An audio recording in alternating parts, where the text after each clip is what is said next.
Bismillahirrahmanirrahim. Assalamualaikum warahmatullahi wabarakatuh. Selamat pagi anak-anak semua. Bagaimana kabarnya hari ini? Apakah semuanya sehat? Baik, alhamdulillah hari ini kita masih diberi kesempatan untuk bertemu kembali dalam keadaan sehat walafiat ya.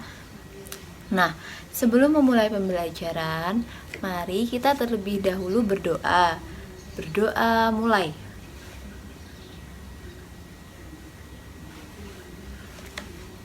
Baik, terima kasih anak-anak semua. Selanjutnya, Ibu akan absen terlebih dahulu. Yang Ibu panggil namanya, angkat tangan ya. Angga. Baik, hadir. Agus. Nisa. Indah. Ya. Bima. Zulfa. Baik, alhamdulillah semuanya hadir ya hari ini.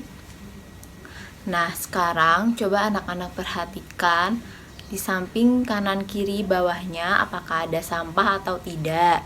Jika ada sampah, harap diambil terlebih dahulu lalu dibuang ke tempat sampah supaya kelas kita tetap bersih dan nyaman ya. Anak-anak, hari ini kita akan belajar tema 3, peduli terhadap makhluk hidup, subtema 1, hewan dan tumbuhan di lingkungan rumahku, pembelajaran yang pertama. Tujuan pembelajaran hari ini yaitu siswa mampu membuat daftar pertanyaan untuk persiapan wawancara dengan tepat, menggunakan kosakata baku dan kalimat efektif dengan benar. Yang kedua, dengan diskusi pemecahan masalah, siswa mampu mengidentifikasi masalah-masalah keseimbangan lingkungan dengan mengamati gambar. Siswa mampu mengidentifikasi karakteristik dataran tinggi, dataran rendah, dan pantai serta pemanfaatan sumber daya alam. Coba anak-anak perhatikan gambar yang ada di depan. Anak-anak, sebagian besar masyarakat Indonesia mengonsumsi nasi sebagai makanan pokok. Apakah kamu tahu bahwa nasi berasal dari padi? Mari kita semua bersama-sama mengenal padi. Padi adalah tanaman yang sangat penting di Indonesia. Padi menghasilkan beras. Banyak penduduk Indonesia yang mengonsumsinya. Padi dapat tumbuh di daerah panas dengan curah hujan tinggi. Daerah utama penghasil padi adalah Jawa Barat, Jawa Timur, Jawa Tengah, Sulawesi Selatan, dan Sumatera Utara. Karawang, Jawa Barat dikenal sebagai lumbung padi nasional. Pertumbuhan padi dibagi menjadi 3 tahap besar. Pertama-tama, benih atau biji padi dimasukkan ke dalam karung goni dan direndam 1 malam di dalam air mengalir supaya perkecambahan benih terjadi bersamaan. Selanjutnya, benih-benih ini ditanam di lahan sementara. Bibit yang telah siap dipindah tanamkan ke sawah. Biji atau benih tadi akan tumbuh berkecambah hingga muncul ke permukaan. Bakal akar dan tunas menonjol keluar, lalu batangnya memanjang. Petani juga mengairi, memberi pestisida dan pupuk pada tanaman ini. Selanjutnya, tanaman padi berbunga hingga gabah matang, berkembang penuh, keras, dan berwarna kuning. Gabah adalah bulir padi yang terbungkus dalam sekam atau kulit padi. Gabah ini nantinya yang akan dijadikan benih lagi. Tahap pertumbuhan padi berlangsung antara 110 hari hingga 130 hari. Setelah panen padi, gabah dirumbuh dengan lesung atau digiling sehingga sekam atau kulit padi terlepas dari isinya. Bagian isi inilah yang berwarna putih, kemerahan, ungu, atau bahkan hitam yang disebut dengan beras. Nah, di buku tema ada 5 pertanyaan. Ibu akan bertanya kepada kalian. Jika anak-anak bisa menjawab, ibu akan memberikan reward. Nanti jika ada yang bisa menjawab, angkat tangan ya. Yang pertama, apa isi bacaan yang sudah ibu bacakan tadi? Coba ada yang tahu? Ya Mbak Nisa, apa? Iya, betul sekali, tahap pertumbuhan padi. Nah, yang kedua, mengapa tanaman padi tersebut penting bagi masyarakat Indonesia? Coba, ada yang tahu? Iya Mas Bayu, betul. Karena sebagian besar masyarakat Indonesia mengonsumsi nasi sebagai makanan pokok. Nah, pertanyaan yang ketiga, di mana tanaman tersebut dapat tumbuh? Di mana tanaman padi tersebut dapat tumbuh anak-anak? Coba, ada yang tahu? Iya Mbak Dina, betul. Padi dapat tumbuh di daerah panas dengan curah hujan yang tinggi. Nah, sekarang pertanyaan yang keempat. Berapa lama proses tanaman padi tersebut tumbuh? Coba ada yang tahu, angkat tangan. Iya Mas Diki, betul. Tahap pertumbuhan padi berlangsung antara 110 hari hingga 130 hari. Nah, pertanyaan yang terakhir, apa yang dimaksud dengan gabah dari teks bacaan tadi? Ada yang tahu? Oh baik, jika tidak ada yang angkat tangan, ibu yang akan menjawab sendiri ya. Gabah adalah bulir padi yang terbungkus dalam sekam atau kulit padi. Anak-anak, Indonesia memiliki beragam tumbuhan yang dapat dimanfaatkan sebagai makanan pokok. Beras, padi, sagu, dan singkong adalah beberapa di antaranya. Di daerahmu pasti banyak tumbuhan yang dapat dimanfaatkan. Misalnya ada mangga, pisang, seledri, tebu, dan lainnya. Coba pilihlah salah satu tanaman yang sering kalian manfaatkan dalam kehidupan sehari-hari. Tulislah pertanyaan sebanyak-banyaknya tentang tanaman tersebut. Pertanyaan kalian harus dapat menjawab rasa ingin tahumu. Ibu akan memberi contoh, misalnya bagaimana cara menanam tanaman padi, mengapa tanaman padi dijadikan makanan pokok di Indonesia. Anak-anak, kalian sudah belajar tentang bagaimana padi tumbuh. Nah, sekarang coba isilah diagram yang ada di buku tematik tersebut berdasarkan bacaan tadi yang sudah kita baca bersama-sama. Di sini, ibu akan memberi contoh. Pertama-tama, benih padi direndam 1 malam di dalam air. Kemudian ditanam di lahan sementara. Biji tadi akan tumbuh. Bakal akar dan tunas menonjol keluar. Lalu batangnya akan memanjang.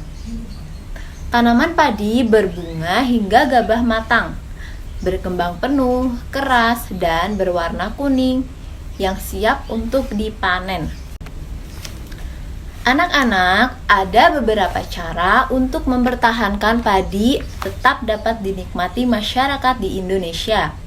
Cara yang pertama, menjaga bibit agar dapat ditanam kembali. Cara yang kedua, menjaga lahan pertanian. Jangan sampai lahan digunakan untuk kebutuhan lainnya, misalnya dijadikan untuk mendirikan bangunan. Cara yang ketiga, menjaga kebersihan lingkungan sekitar. Sampah akan menyebabkan banjir.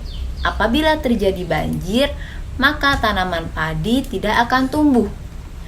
Yang keempat, saluran air dijaga agar tetap mengalir. Penggunaan beras yang tidak berlebihan. Jumlah penduduk yang meningkat akan meningkatkan kebutuhan yang besar terhadap padi. Anak-anak, coba perhatikan gambar yang ada di depan. Tulis sedikit 5 pertanyaan tentang gambar tersebut. Di sini ada gambar pantai, pegunungan, dan ada sawah. Di sini ibu sudah membuat 5 pertanyaan. Mari kita simak bersama-sama. Yang pertama, Apa saja jenis pekerjaan yang ada di daerah pantai? Coba, apa pekerjaan yang ada di daerah pantai?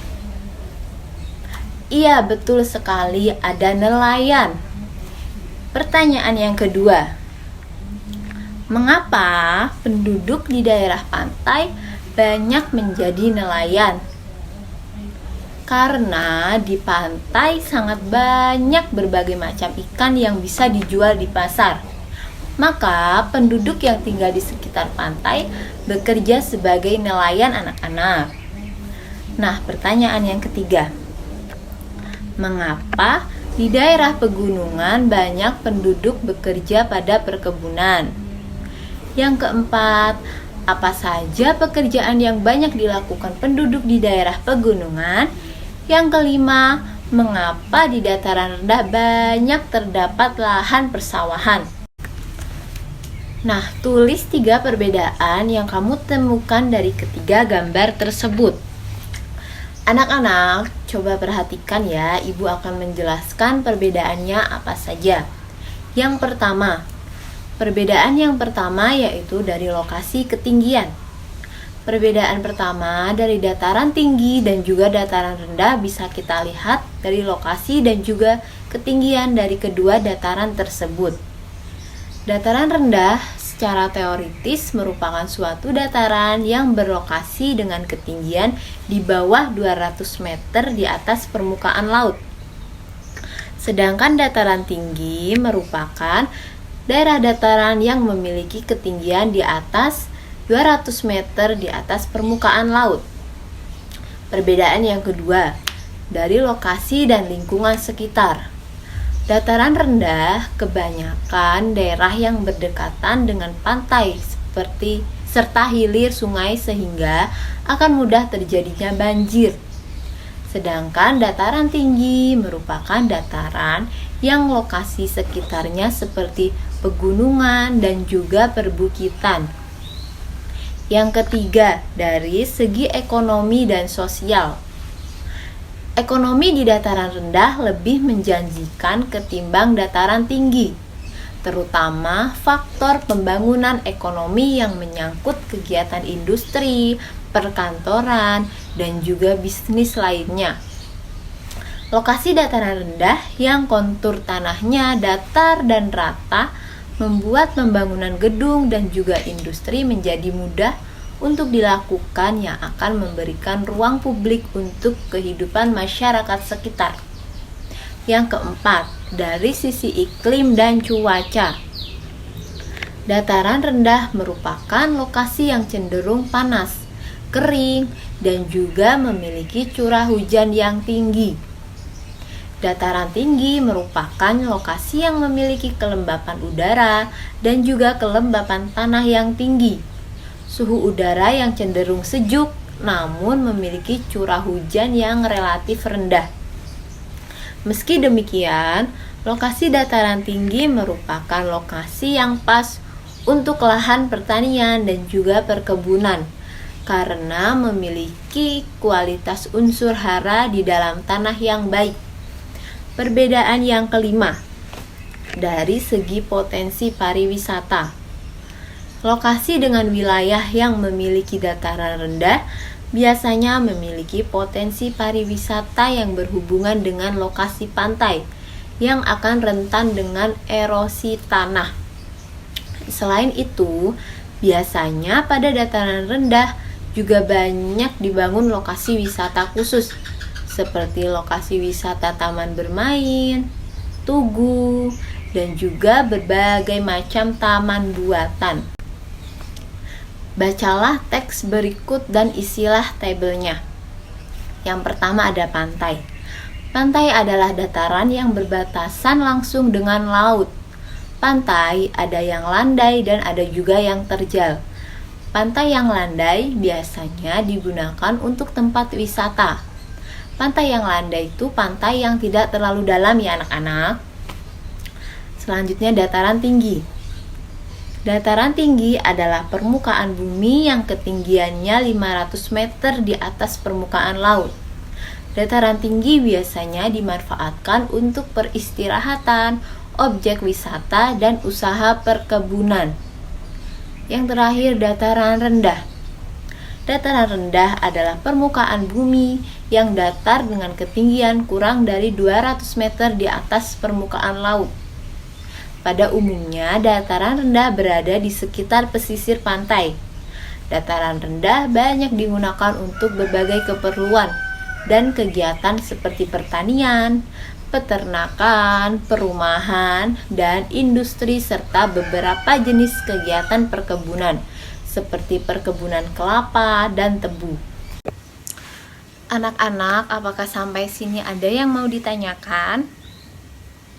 Baik, jika belum ada, kita lanjutkan besok pembelajaran yang kedua. Karena waktunya sudah habis, kita akhiri ya pembelajaran hari ini. Sekian dari Ibu. Wassalamualaikum warahmatullahi wabarakatuh.